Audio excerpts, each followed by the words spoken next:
Hey guys, it's Aviation. Welcome back to the channel. And we're back here at Orcas Island. It's been a minute, hasn't it? This tiny little airplane is the A1R Design Bureau Mini Imp. Now, the Mini Imp, or the Aerocar Mini Imp, is a light aircraft designed by Moulton Taylor and marketed for home building by Aerocar International. It's a scaled-down derivative of his original Aerocar Imp, which was in a two-seat version called the Bullet was also built. Now, the Mini one follows the same unconventional style with a center-mounted engine connected to a drive shaft and a tail-mounted pusher propeller with an inverted V tail with those rotavators. Now, it's been available in kit form, and plan form I should say, for amateur construction, and following Taylor's death, the licensing been marketed by the Mini Imp Aircraft Company of Weatherford, Texas. Now, there's not exactly a lot of data on when it first came about, but it's been around since the 60s and 70s. Now, in the late 70s, inquiries were made concerning a military version of it, skinned in Kevlar and armed with 7.62 machine guns. Yeah, I mean, I guess that's a concept, but a weird one for sure, but it's the 70s. People did a lot of drugs. Plans are still available as of 2015, so you could technically build one. Now, this thing's powered usually by a Volkswagen air-cooled engine. We're talking 1800cc type engine, 60 horsepower. Nothing crazy. About 152 knots max speed, 130 knots cruise, 37 knots stall speed. A rate of climb of about 1,200 feet a minute. Not crazy, but not terrible. Now, this is by A1R, who released a number of other aircraft for this sim, including the SH-2 amphibian, little Russian amphibian there, and there's the Chilton DW-1A, the late 30s monoplane. So they put a few out, quite a few aircraft for FSX and P3D. Now, the Mini Imp here, their latest design, it has, of course, well, this one's apparently powered by Lycoming O235 rather than the VW, meaning it will have more power, cruising around 150. There's not a ton of detail on the specific features, but it's not exactly heavy on them. It's £14 in the marketplace. Again, I purchased this myself. Let's go take a look, shall we? It's a very glider-like in the cockpit. We'll pop this open. Now, of course, it does have a bunch of liveries. Nice and easy there. Including red arrows, blue angels, and the tricolore, the French ones, I think it is. I'm not sure. There's my ugly face in the cockpit. It's basically a little glider with an engine. It's tiny. It's well made, admittedly. Detailed and not terrible looking. But there's not a lot to it, is there? No. Let's get back inside the cockpit, shall we? Now, latch there for the cabin roof. Or cabin canopy, I should say. Now, here's the complex systems to this aircraft. Battery here. Alternators there. Gears here. Engine instruments down here.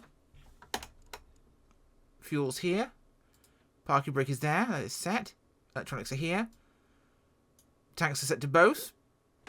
Make sure our mixture is up there. Crack the throttle. And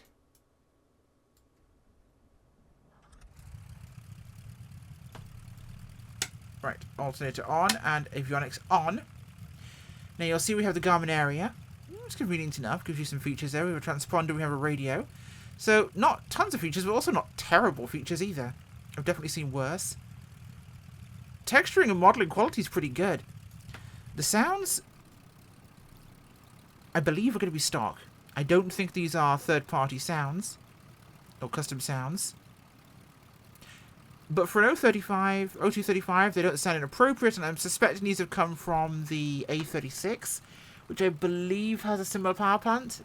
I could be completely incorrect. But here's our tiny little airplane.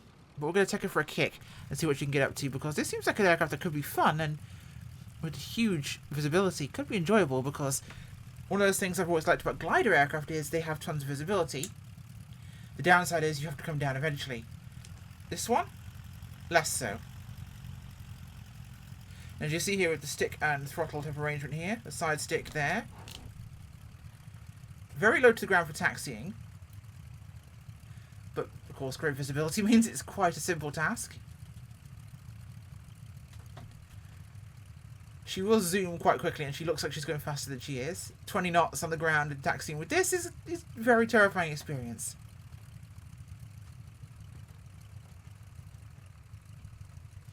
Oh, brakes, come on. This thing doesn't want to turn too much sometimes. I'll give it 1 notch flaps to take off. Okay, stop, please. Yep, this doesn't like turning. So, Margaret Thatcher. There's the Avenger hangar. Right, we'll advance the throttle here. And it feels like you're going very fast very quickly in this aircraft, but it's very easy to control on the takeoff roll. Airspeed's good, and we're lifting up very rapidly. Gear coming up. Simple, but well animated. We had a bunch of really weird aircraft like this before in the sim, but this is definitely one that takes the biscuit in terms of being strange but interesting. Because she's very maneuverable. And again, that glider feeling is undeniable. Very, very maneuverable. It really does make me want to go. Cut the power. And become a glider. Now obviously we haven't got the wingspan to really be a glider. These are quite short and stubby with this particular airfoil. Meaning it wouldn't be very good at that. But it also isn't terrible. It's a very streamlined aircraft, and it does glide relatively well. Loses speed very difficultly. It will say now, altitude, it doesn't like to slip. That's me putting it into a side slip, and it's just going nose down. Speaking of which, I should probably have the engine back on again, shouldn't I? There we go. Let's get ourselves back under control here. But it is very maneuverable. That is definitely a plus here. Right, let's have a bit of darkness, shall we? Check out what this lighting situation is. Before we go any darker.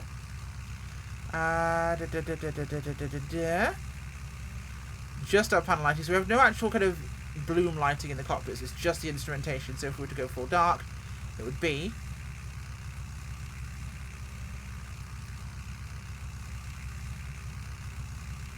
Mark 1 eyeball and this. We can see our switches, we can see this. More than enough really for what you're flying.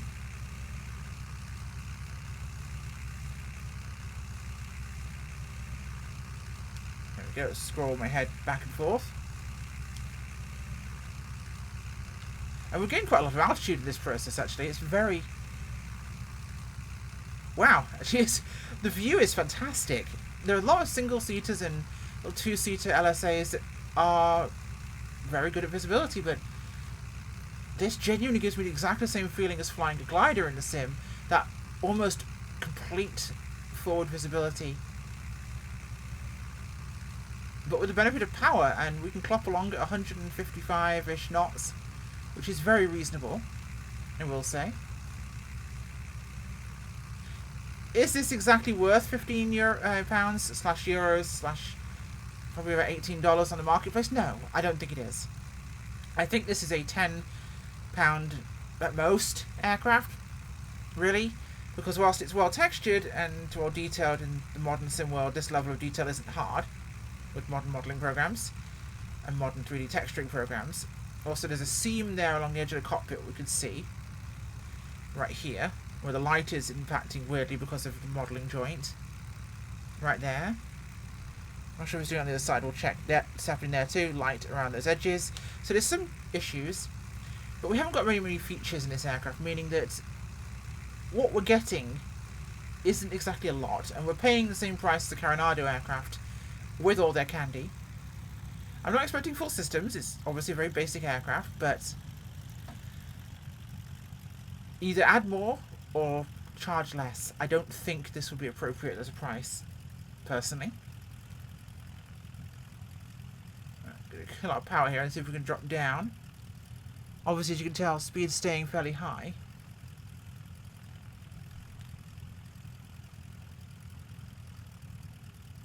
We'll swing around, try and drop down to a pattern altitude over AUKUS and then come in for a landing.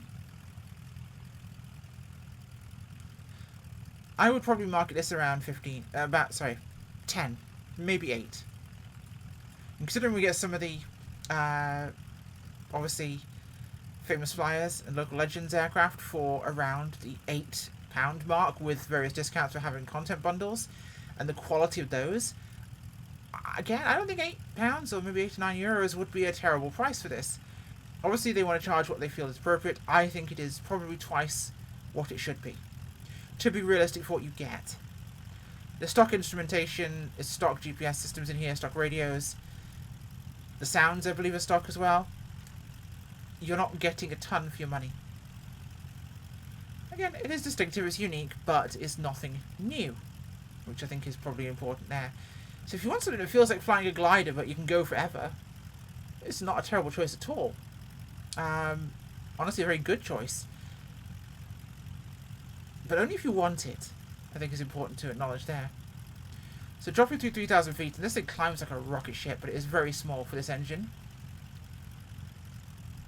Let's try and encourage it into a slip here again and watch it kind of try and murder itself. Can I kill some of this altitude really quickly? I can. Getting a lot of speed, but we're dropping like a stone. It's more like it.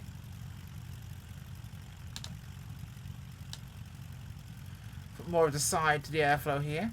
I'm not going to get us down to the runway, but... well, I don't know. I actually could. Welcome to how side slips work. I could drop us right on the numbers there. This should do. We'll be able to get rid of this speed here.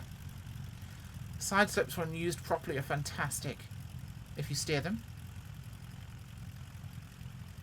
Alright, dropping under 120. Now, our stall speed is 37 knots, so we're going to try and really get down there. 100, power on, return crosswind. A little bit low for a pattern here.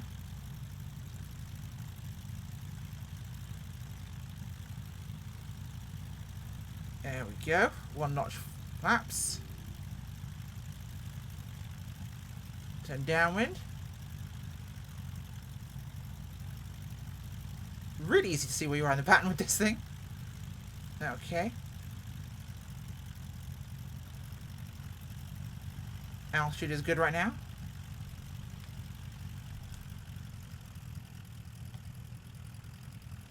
There we go. Second notch flaps.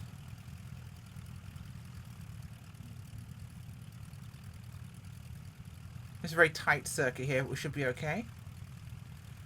I know where I need to turn.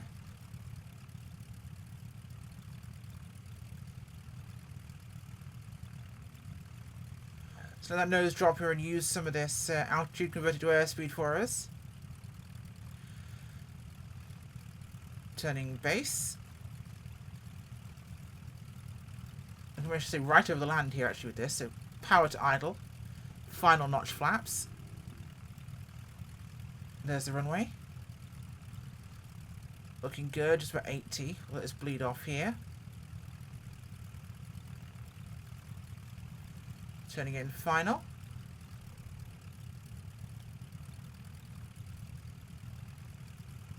Even with full flaps, very slippery aircraft. Coming in quite fast here actually, so we'll discourage it a little bit. Oh, that's not a good idea to do it at low speed at all. Slamming the brakes on. Yep, the brakes are well and truly on right now.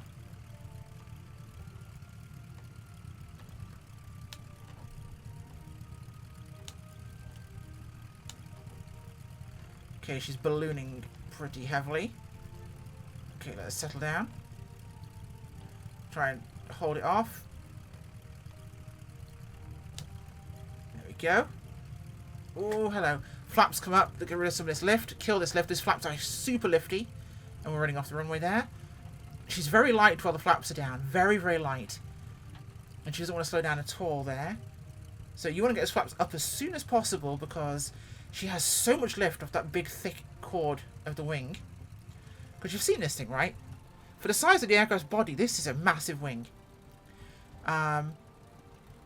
So it's providing a ton of lift for us, at least in the slower speeds, which should make you very capable technically of doing things like stall, but you won't want to do that with this tiny gear. But I will say it is definitely making it a bit more... Can't open that with the wind, okay. It makes landing very difficult because using full flaps you are ballooning so much that it's floating there, unless you're very, very slow. And slowing it down requires a lot of pre-planning. Any sort of increase in pitch, it really wants to go faster. And I'm idle power right now, and we're still going good. Well, I don't actually know. How fast are we going? Only like okay, we're doing 30 knots. Jesus. Slow down. My power's idled out. So drag scalers I don't think are exactly right at the moment. Or the engine power scalers, because... Again, I'm going to hold the brakes on this, and then... Again, my throttle's closed here. Yeah, my throttle's closed completely, and we're moving and picking up speed. Let's see how fast we go here. We're picking up speed. I mean, that's obviously not correct anymore. That's just telling porcupines.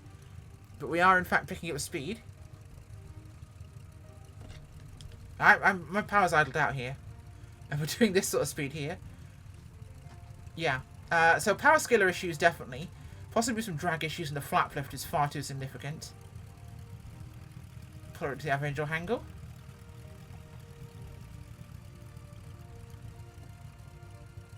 So an interesting plane, overpriced, and I'm noticing some flight modelling consistencies that probably should be fixed. Is this... Could we... Thank you. An interesting little craft, perhaps not quite polished for the price. Thanks for watching. Bye.